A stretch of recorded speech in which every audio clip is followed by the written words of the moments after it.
Starting atop Laurel Mountain at the truck pullover along Route 30 West, we will descend Laurel Hill into Laughlintown. Imagine you are in a stagecoach being pulled by horses. With 3.5 miles of steep grade to go until we get into the center of Laughlintown, we're going to speed things up for the purposes of YouTube. In the early 1790s, the Pennsylvania legislature began funding westward expansion, which resulted in the survey and construction of the state road which passed through Robert Laughlin's property. The crossroad situated at the base of Laurel Hill became a natural stopover point for travelers both ascending and descending Laurel Mountain. Whoa, let's slow our horses and notice the rock on your left-hand side. In 1818, this was the area of a toll gate. It was also a rest area with a natural spring and a water trough for the horses and mules. Here's a photo I found online of it in the late 1930s in wintertime. A rather slippery day to be traveling to Laughlintown. Alright, let's hop back on to Route 30 West and visit our next place of interest. Pop's Pub and Grill, the former Washington Furnace Inn, a popular destination for travelers crossing the mountain.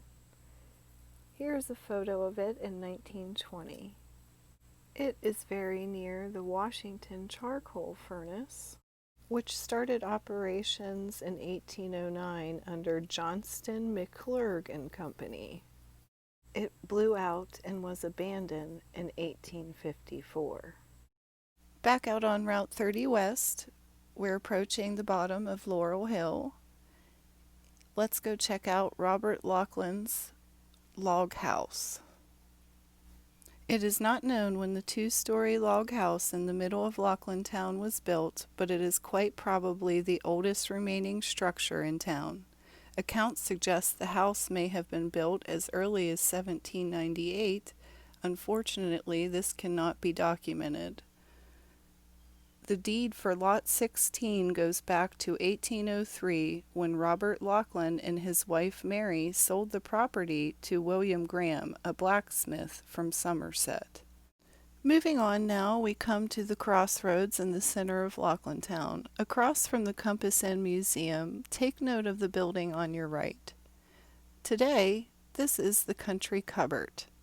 It was a post office for more than 40 years. Being that it is the center of town, I thought I'd add this photo I found online of a parade in the late 1920s. Moving through the crossroads in the center of Laughlintown, we are going to come to a modern-day house on the right-hand side. Just near the pine trees, in the yard of this property, on the 1857 map, we see there was once a gatehouse for the turnpike. In 1816, James Clark was appointed gatekeeper there. He had moved to town in 1811 and became postmaster in 1813. Eventually, he became county commissioner and was also a state legislator.